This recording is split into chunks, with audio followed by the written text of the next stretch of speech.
आपका शुरुआत करेंगे रायपुर से। छत्तीसगढ़ में 50,000 से नीचे एक्टिव मरीजों का आंकड़ा आ गया। आज प्रदेश में 2,824 कोरोना के पॉजिटिव मरीज मिले हैं। 24 घंटे में इलाज के दौरान 69 लोगों की जान गई।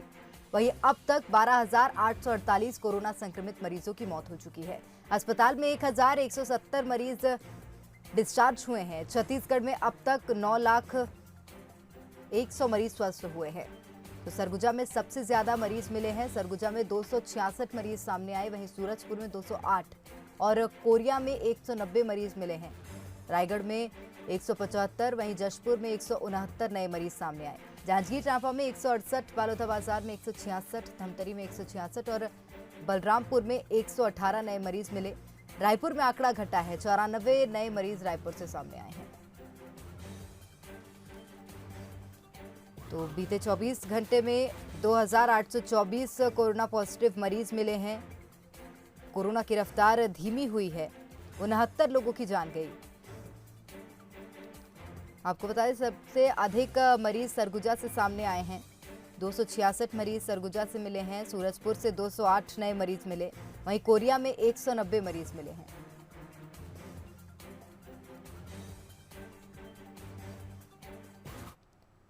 और इस बीच एक राहत भरी खबर है। वैक्सीन की खेप छत्तीसगढ़ पहुंची है। कोविशील्ड की एक और खेप रायपुर पहुंची। करीब 2 लाख डोज रायपुर पहुंचे हैं। वैक्सीन आने से टीकाकरण में तेजी आएगी।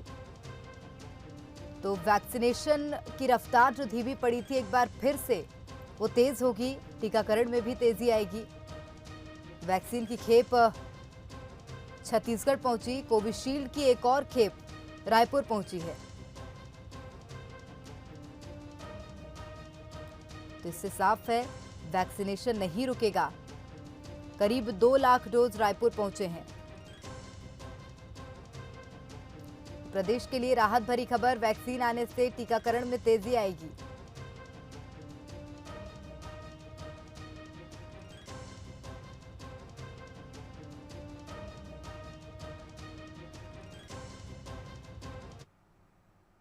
मुख्यमंत्री भूपेश बघेल ने रायपुर मेडिकल कॉलेज पहुंचकर कोविड-19 से बचाव के टीके की दूसरी खुराक ली। उन्होंने टीका लगवाने के बाद डॉक्टरों से टीकाकरण के बाद रखी जाने वाली सावधानियों की जानकारी ली। मुख्यमंत्री बघेल ने इस मौके पर प्रदेशवासियों से अपील की है कि वे कोरोना से बचाव के लिए अपनी बारी आने पर टीका जरूर लगवाएं। तो जिन लोगों ने टीके की पहली डोज लगवा ली है, वे निर्धारित समय में दूसरी डोज लगवाएं, क्योंकि टीका ही कोरोना से बचाव का एक कारगर उपाय है। टीका लगवाने के बाद भी सभी लोग कोविड एप्रोप्रिएट बिहेवियर का पालन करें।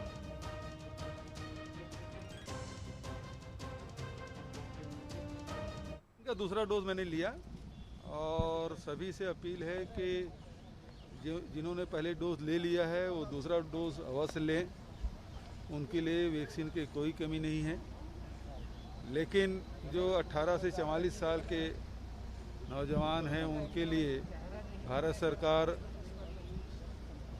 वैक्सीन उपलब्ध नहीं करा पा रही है और जितना डोज आ रहा है उतना हम लोग लगा भी रहे हैं। तो वैक्सीन ही कोरोना से लड़ने का एकमात्र उपाय है। दूसरा उपाय है कि डिस्टेंसिंग का पालन करें, सैनिटाइजर का उपयोग करें, साबुन से हाथ धोएं।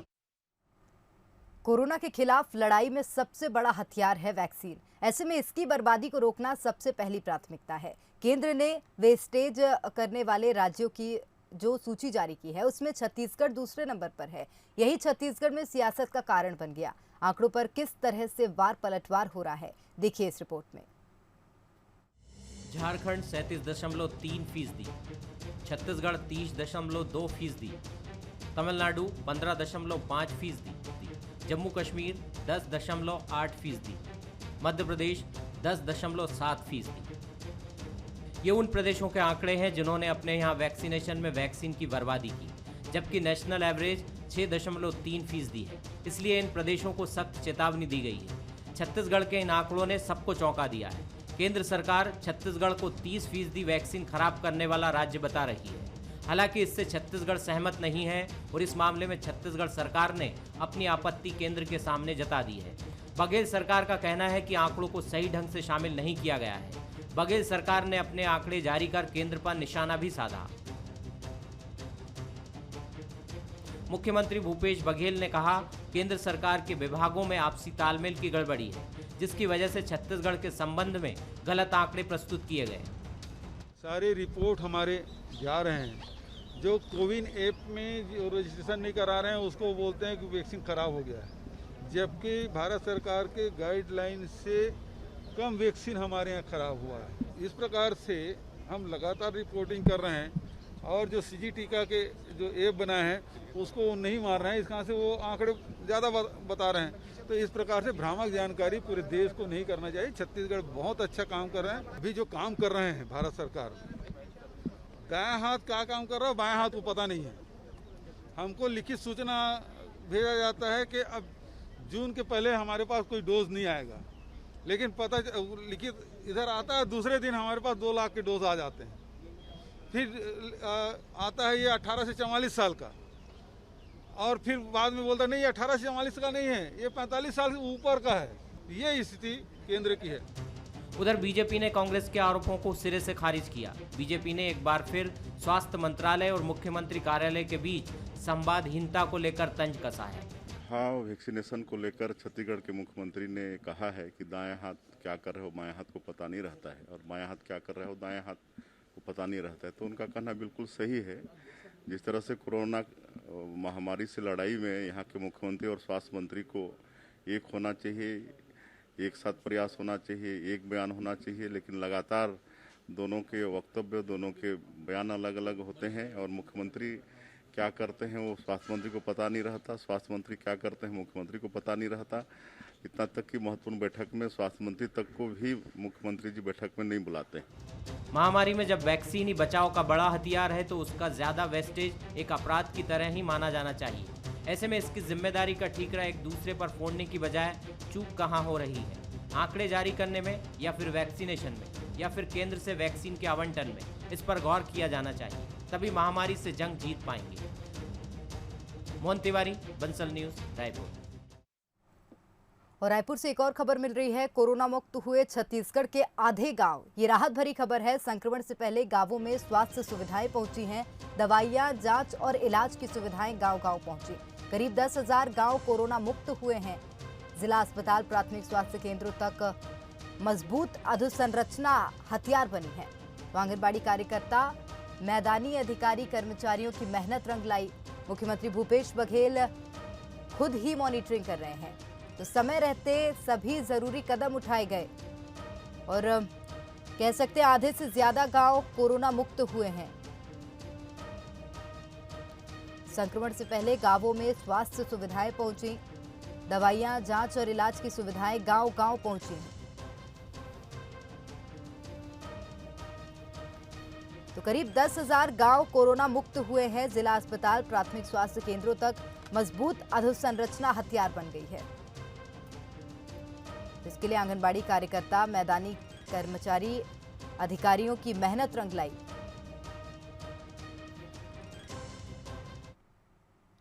छत्तीसगढ़ में कोरोना से होने वाली मौतें और जारी उसके आंकड़ों के बीच ये दिलचस्प है कि डेथ सर्टिफिकेट पर कहीं भी कोविड शब्द का इस्तेमाल नहीं हो रहा है। आने वाले समय में ये पीड़ित परिवारों के लिए एक बड़ी समस्या बन सकता है। अगर सरकार आगे चलकर किसी राहत की घोषणा करती है तो वो राहत किस आधार पर मिलेगी, ये बड़ा सवाल है। जिन परिवारों में कोरोना से किसी की मौत हुई, अब उनके साथ एक नई समस्या खड़ी हुई है।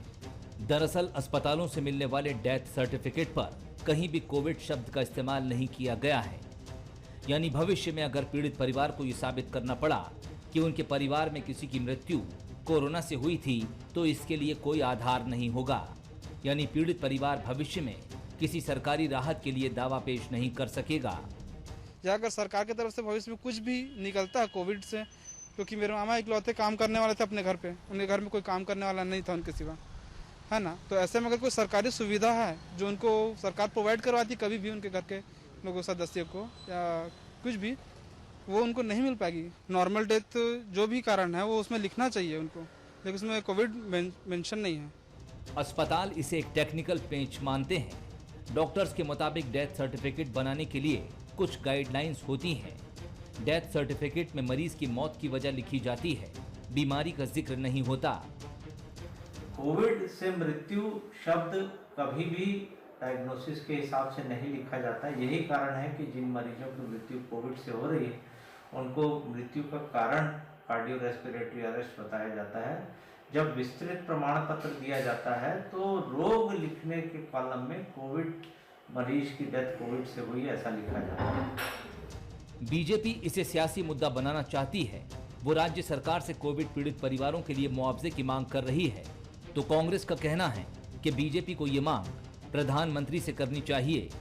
मध्य प्रदेश के अंदर में जो गरीब परिवार है, जो कमाने वाला व्यक्ति है, यदि कोरोना कालखंड में उसकी मृत्यु हुई है तो उसके परिवार को 5 लाख रुपया, जिनकी कोरोना से मृत्यु हुई है उसको 1 लाख रुपया। तो केंद्र सरकार से मांग करे कि पीड़ितों को न्याय दे, जबकि छत्तीसगढ़ की माननीय भूपेश बघेल जी की सरकार जो पीड़ित परिवारों के बच्चों को स्कूल से लेकर अन्य सुविधाएं देने का प्रयास किया है।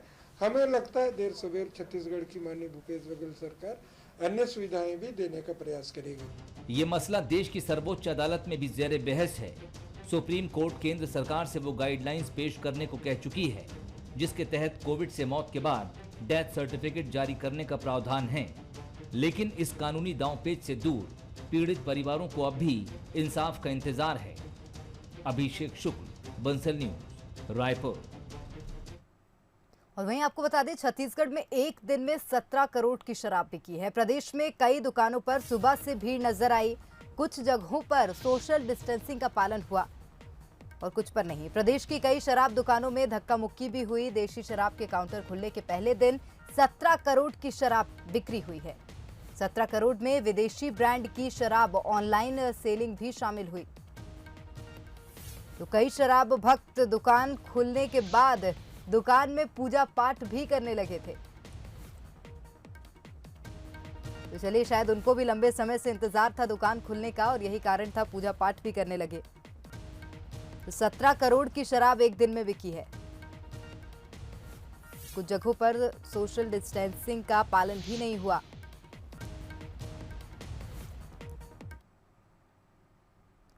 बस एक बोतल शराब, थोड़ा सा नमकीन चखने के लिए एक शराबी की बस इतनी हसरत होती है। बिलासपुर में जब लंबे लॉकडाउन के बाद एक शराबी को शराब मिली तो उसकी खुशी देखने लायक थी, जैसे उसे जन्नत मिल गई हो।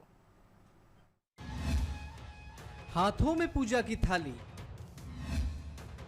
आई शाम शराबियों वाली,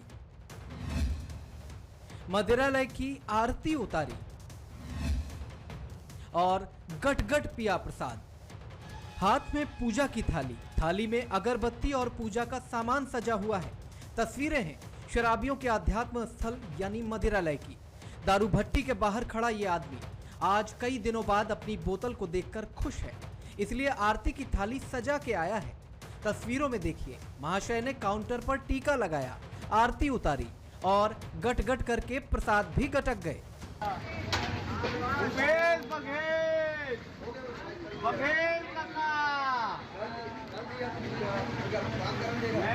नारियल भी खोलूंगा, मिठाई भी बांटूंगा, ऑर्डर ले लूंगा, बाकी लोगों को दे दिया यार। मेरे भगवान भूपेश बघेल, बघेल का ऑनलाइन मिलेगा भी, अपना बघेल का सब मिलेगा, ऑनलाइन ही मिलेगा, घर पहुंच के ही मिलेगा। किसको चाहिए आओ। हमार भगवान भूपेश बघेल, सुना आपने? इस भरे लॉकडाउन में एक शराबी को बस एक बोतल मिल जाए तो भैया व्यवस्था कराने वाले को सुरा प्रेमी भगवान बना देते हैं। कुछ ऐसा ही महाशय के साथ हुआ। आगे सुनिए किस तरह ये सुरा प्रेमी सरकार के शराब बेचने का गुणगान कर रहा है। बघेल काका जिंदाबाद, खाबो लाठी जाबो जेल, हमार नेता भूपेश बघेल। कहते हैं मदिरा प्रेमियों की दुनिया ही अलग होती है, उसकी तो पूरी दुनिया ही मदिरालय के आसपास बसती है। इस शख्स के लिए भी शराब कोरोना से बड़ी ही है। उसकी शराब मिलने की खुशी कोरोना के बड़े गम पर भारी है। सियासत के लिए मुद्दा जरूरी है। जी हां, हम ऐसा इसलिए कह रहे हैं क्योंकि छत्तीसगढ़ में सरकार और विपक्ष के बीच तो आरोप प्रत्यारोप जारी था। ऐसे में विरोध की ये आग कुछ और भड़क गई है और इस बार मुद्दा है सिलगेर में पुलिस कैंप। बीजेपी ने सिलगेर में हुई घटना को लेकर जांच दल गठित कर दिया है। सरकार ने पूरे मामले की न्यायिक जांच के आदेश जारी कर दिए हैं। बावजूद इसके आरोप प्रत्यारोप का दौर लगातार जारी है। देखिए रिपोर्ट। बीजापुर जिले के सिलगीर में पुलिस कैंप लगाया गया है, जिसका स्थानीय ग्रामीण विरोध कर रहे हैं। इस दौरान एक गोलीकांड भी सामने आया, जिसमें 3 लोग मारे गए, जबकि लगभग 18 से अधिक लोग घायल हुए थे। पुलिस ने सभी को नक्सली बताया, जबकि ग्रामीणों ने उन्हें निर्दोष आदिवासी बताया है। और अब इस मामले में राज्य की दोनों प्रमुख पार्टियां भी कूद गई हैं। बीजेपी ने जांच दल गठित कर दिया है और सरकार पर लगातार हमलावर है। प्रदेश में कांग्रेस की सरकार बनी है, तब से आदिवासी क्षेत्रों में दहशत पर्याप्त है। सिल्लेर गांव में कैंप खोलना था, ना जबरदस्ती उनके जमीनों पर कब्जा करके कैंप बनाया गया और हमारे आदिवासी भाइयों को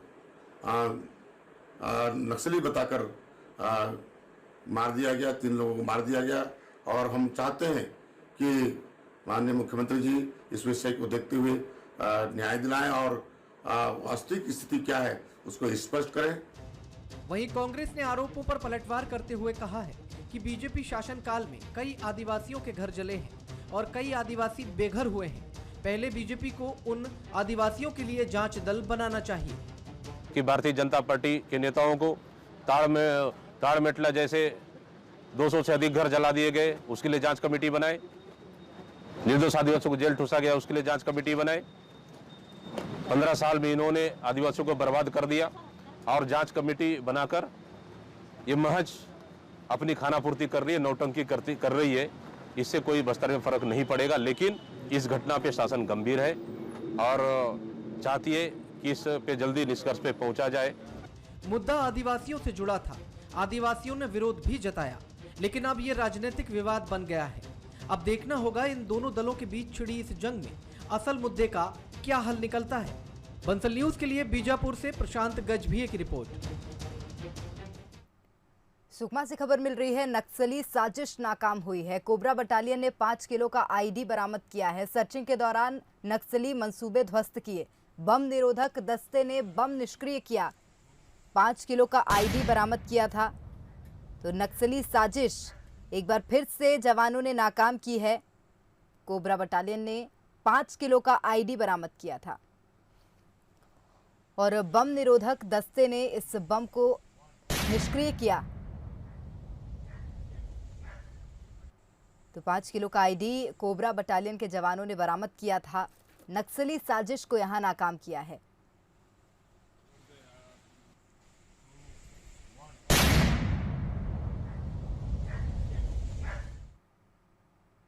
कस्टम ड्यूटी चोरी मामले में गिरफ्तार प्रकाश सांखला को डीआरआई ने रायपुर की एक अदालत में पेश किया है। कोर्ट ने डीआरआई को प्रकाश सांखला को सागर ले जाने की अनुमति दे दी है। डीआरआई को 29 मई की शाम 5 बजे से पहले सागर कोर्ट में पेश करना है। बता दें कि Prakash Sankhla Chhattisgarh chamber of commerce Durg के उपाध्यक्ष है। कस्टम ड्यूटी चोरी मामले में डीआरआई ने उन्हें गिरफ्तार किया है।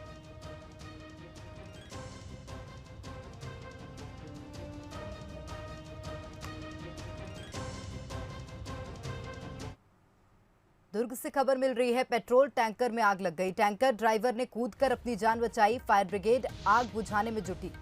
तो मंदिर हसौद से पेट्रोल भरकर दुर्ग टैंकर जा रहा था, इस दौरान आग लग गई। शॉर्ट सर्किट से आग लगने की आशंका जताई जा रही है। भीषण आग लगी। पुलिस मौके पर पहुंची, रास्ते को बंद कराया। कोसानाला भिलाई के समीप हादसा हुआ, जहां पेट्रोल टैंकर में आग लग गई। तो टैंकर ड्राइवर ने कूदकर अपनी जान बचाई। गनीमत रही, कोई जनहानि नहीं हुई। मंदिर हसौद से पेट्रोल भरकर ये टैंकर दुर्ग जा रहा था। इस दौरान हादसा हो गया। शॉर्ट सर्किट से आग लगने की आशंका जताई जा रही है। पुलिस मौके पर पहुंची थी और रास्ते को बंद कराया था।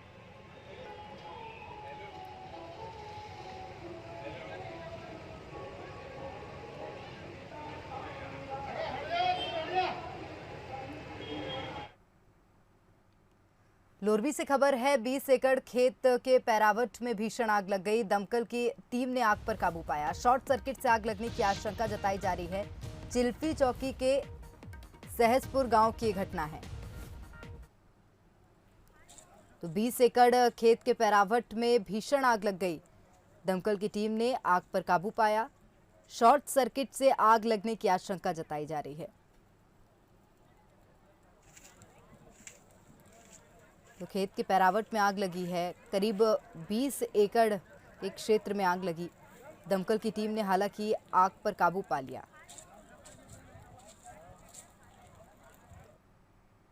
और दुर्ग से एक और बड़ी खबर मिल रही है। चाकू से गोदकर युवक की हत्या की गई। 3 युवकों ने वारदात को अंजाम दिया। आपसी विवाद के बाद मौत के घाट उतारा। लुचकीपारा का रहने वाला मोहम्मद हामिद बताया जा रहा है। कोतवाली थाना पुलिस मामले की जांच में जुट गई है। 3 युवकों ने वारदात को अंजाम दिया और चाकू से गोदकर एक युवक की हत्या कर दी। आपसी विवाद के बाद मौत के घाट उतारा। हालांकि सूचना मिलने पर पुलिस मौके पर पहुंची थी और पूरे मामले की जांच पड़ताल में जुट गई है।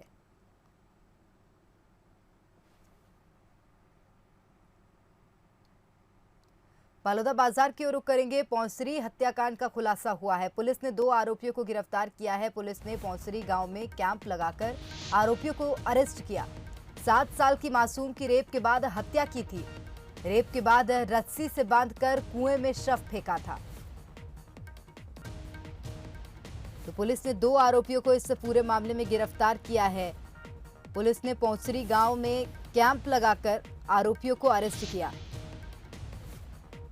7 साल की मासूम की रेप के बाद हत्या कर दी गई थी। पोस्टमार्टम किया गया है और इसमें पता चला कि लड़की का रेप हुआ है, उसके बाद मर्डर किया गया है। इसमें 2 संदिग्ध लोगों को कल पूछताछ किया गया है और आज उनके बारे में सबूत भी मिला है और दोनों को आज अरेस्ट किया गया है। उनमें से एक नाबालिग है। राजनांदगांव में एक नाबालिग के साथ दुष्कर्म का मामला सामने आया है। घटना चिखली पुलिस चौकी इलाके के मोतीपुर की है, जहां 15 साल की नाबालिग बच्ची के साथ 5 लोगों ने दुष्कर्म किया, जिसकी शिकायत पीड़िता ने परिजन के साथ थाने पहुंचकर दर्ज कराई। जानकारी के मुताबिक सभी आरोपी बीते 1 साल से नाबालिग का शोषण कर रहे थे। वहीं शिकायत के बाद तत्काल कार्रवाई करते हुए पुलिस ने 5 आरोपियों को गिरफ्तार कर लिया। फिलहाल मामले की जाँच में पुलिस जुटी हुई है।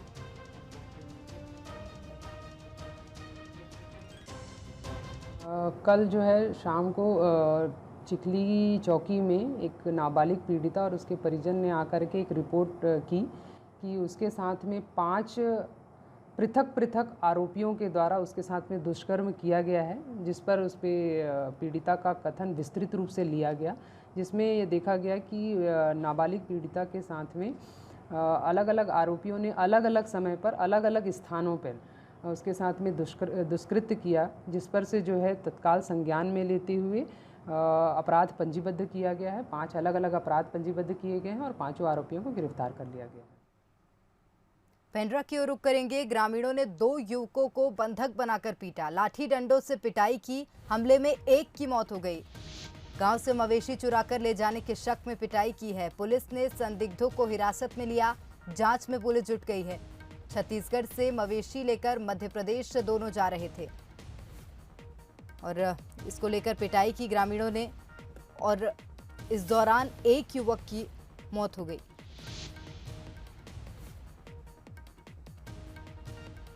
तो 2 युवकों को बंधक बनाकर ग्रामीणों ने पिटाई की थी। लाठी डंडों से जमकर पीटा। इस दौरान एक युवक की मौत हो गई।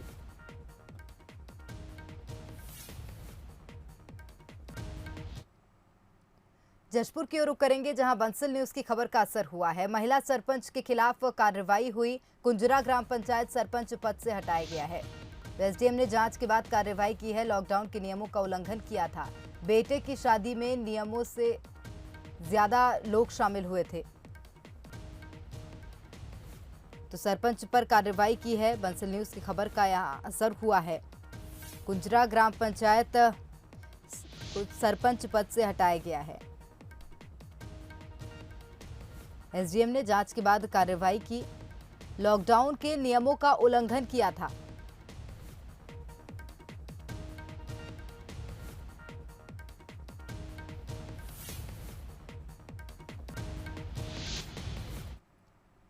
अंबिकापुर के जीवन ज्योति हॉस्पिटल में कोरोना मरीज की मौत और परिजन से बदसलूकी मामले में जांच ठंडे बस्ते में जाती दिख रही है।